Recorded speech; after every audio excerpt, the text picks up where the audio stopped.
Talking with Superstar Athlete of the Week, Madi Caputo, senior forward from Broken Arrow, who leads the Stars women's soccer team in scoring. And Madi, you've had goals in 6 of the last 8 games. What's gone into the recent stretch for you? Since this is my last year, my senior year, I really just gone into the season with trying to have no regrets at the end of it. And I've just really tried to put everything out there and be as creative as I want to be because this is my last season. You did return for that 5th season. What went into that decision for you, and what are you working on academically right now? So what really went into that decision was I wanted to focus more on soccer. It was the main reason. Academically, I'm working on my marketing degree and maybe possibly going into something like veterinary school afterwards because I've added on some prerequisites for that.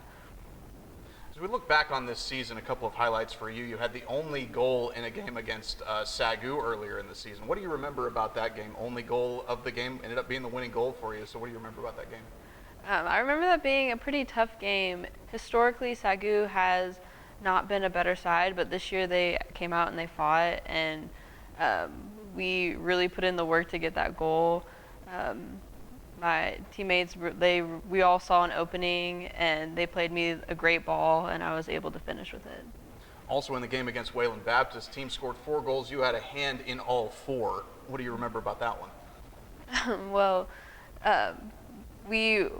again, my teammates really helped me find their weakness in their defense, and so I was able to utilize that to my advantage, and we kind of we went full force with that, just hammering on their defense on their weaker side to get those goals. So, what will you remember most about your career here at OCU?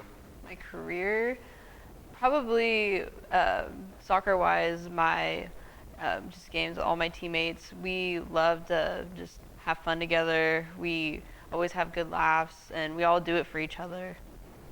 All right, that's Superstar Athlete of the Week, Madi Caputo. You can follow the Stars on OCUsports.com.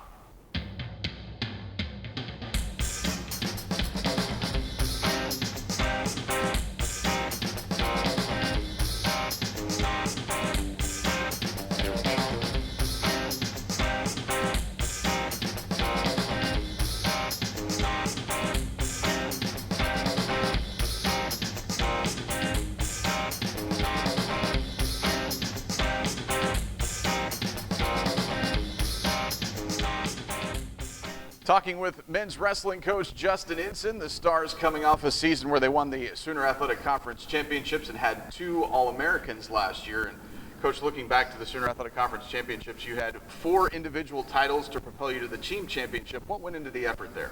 I really think, we get to enter 12 guys, and it was nice to have, all 12 guys contribute in some way, shape, or form. And, our 4 champs, Keegan Luton, Kate Mannion, John McGowan, and Chase Vincent, were obviously huge in that, and there were some deep weight classes. But even we had several guys come through and get second. Easton Rendelman came in second, actually defaulted his last match because he was injured. But his match before that hit a nice pin for us. That was huge.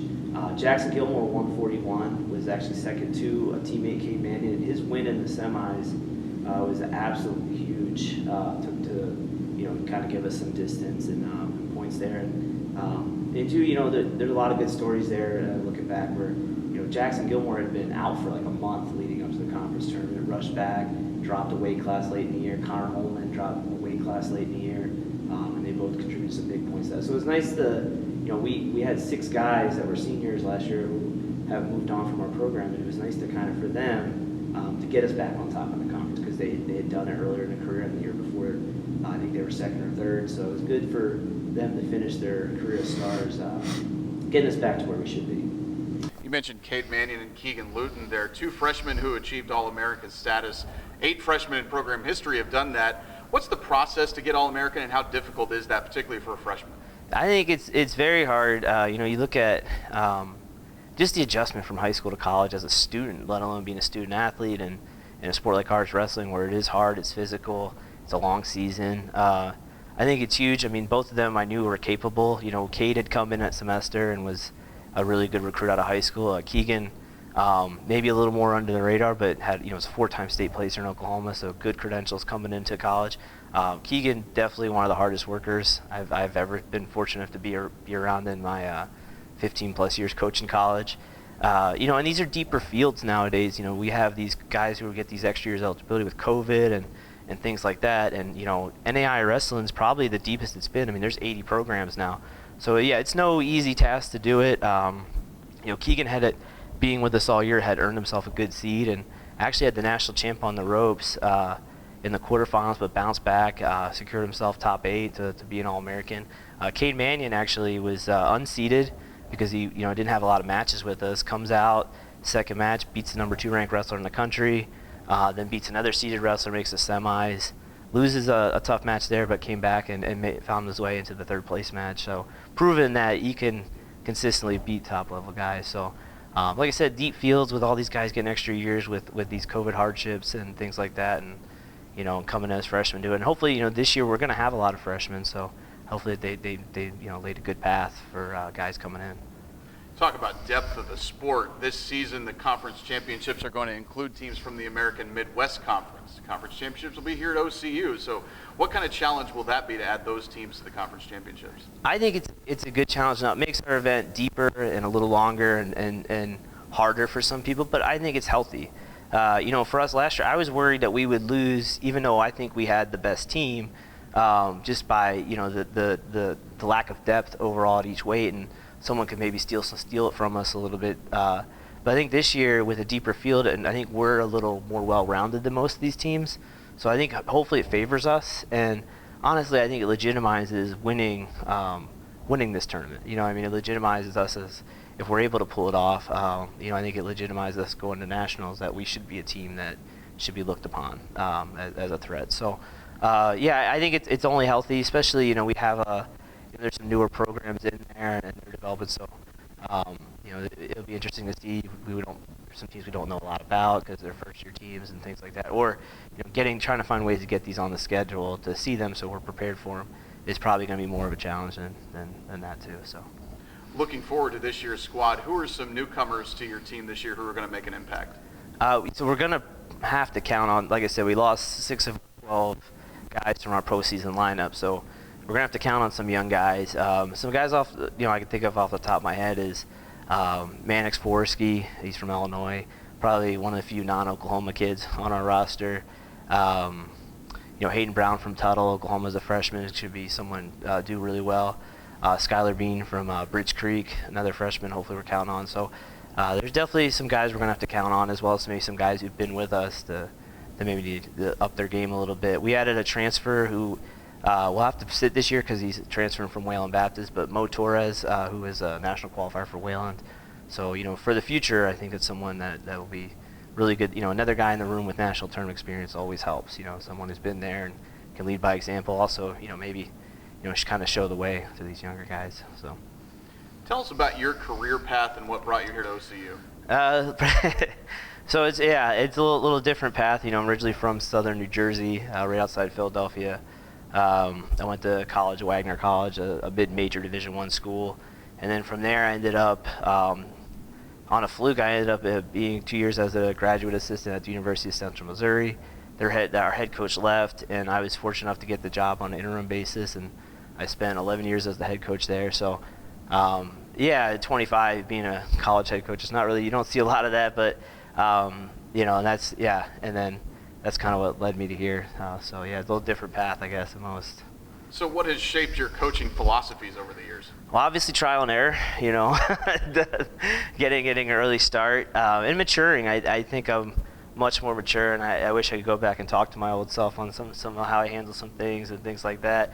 As well as, I learned a lot from good assistant coaches I had over the years, and learning from other sports. I've kind of developed this, we're all in it together mentality, and they're young kids. They don't know what they don't know, that type of thing, and being understanding with them, and getting in the trenches with them as much as I can. I mean, when I was a younger coach, maybe that meant actually wrestling them more. I don't really, these guys are mean and tough. I don't want to do that as much. They hurt, but just getting in the trenches on maybe more of a mental and level and understanding and helping them through stuff. So I think of just kind of picking stuff up from other sports. I like to read. I like to pick things up other coaches, and obviously, being fortunate enough to be a head coach at 25, where I got to, at a university that was letting me make mistakes and learn from them. So. All right, that's men's wrestling coach Justin Ensign. You can follow the Stars all season long on OCUsports.com.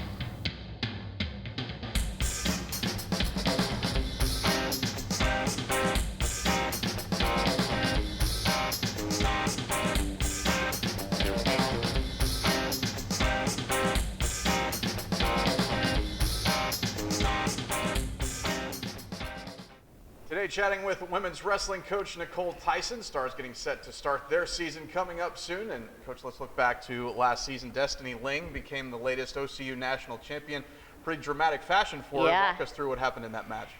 So, just leading up to the semifinals was awesome. And then I don't know if you know anything about her history, but there's been a couple times she's been winning her semifinals match at nationals, and something happened and she got caught.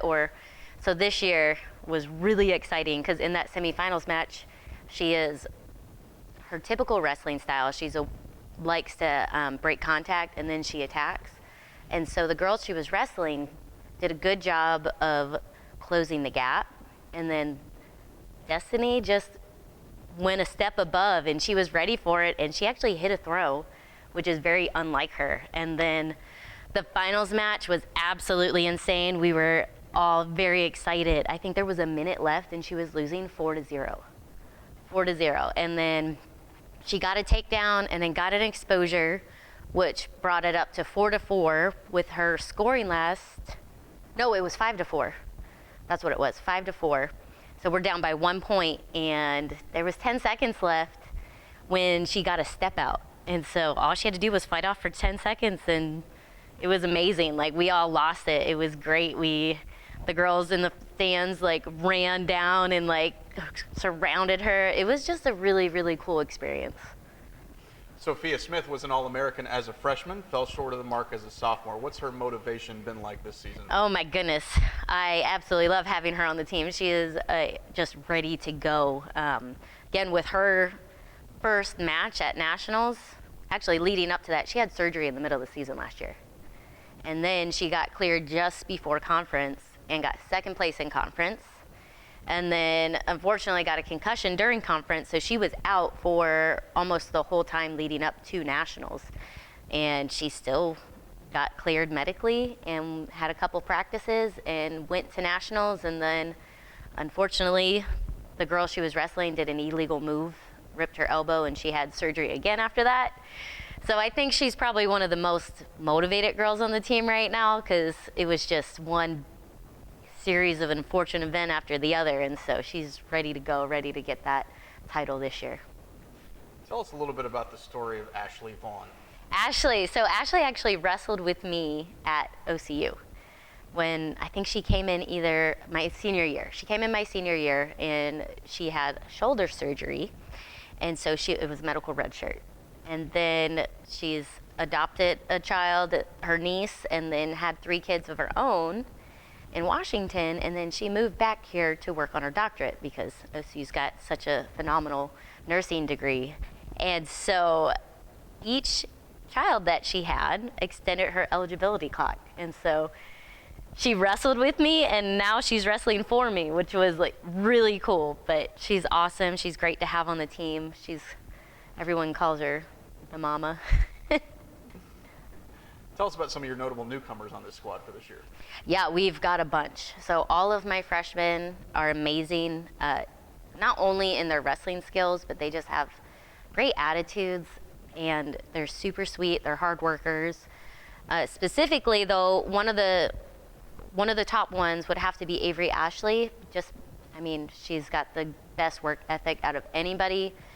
And that includes all of my returners. But she got 4th place at World Team Trials, and then I believe she's a 4-time All-American at Junior Nationals, which is in the Guinness Book of World Records. It's the biggest wrestling tournament in the world. And then we've got another newcomer. We got an international student, Ibi from Mexico. I believe she got 3rd place at her nationals in Mexico. And then Addie and Bryce, both All-American at Folk Style Nationals. And Sarah was a 2-time Maryland state champion. And not only that, we've got Marissa Jimenez, who's from Idaho, and she's actually a Pan American champion. Super excited about her. Unfortunately, she's redshirting, medical redshirt this year, so we're excited for her competing next year, but she's still been phenomenal. She's the first to volunteer for stuff. She is doing the work on the sideline, like exercises, or helping out with whatever we need. And then we've got another freshman, Seka. It's actually spelled Aseta, but goes by Seka.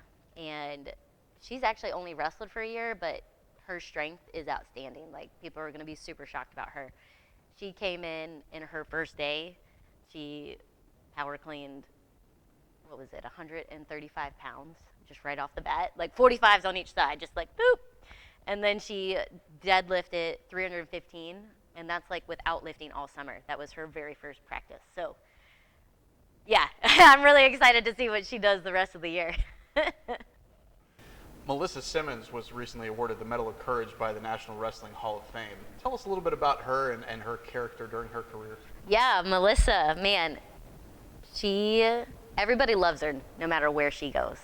So in the room, she was a leader because she led by example. I mean, if anybody watched her interviews from the Hall of Fame, you know that she went through reconstructive knee surgery. She was in a car accident when she was in high school.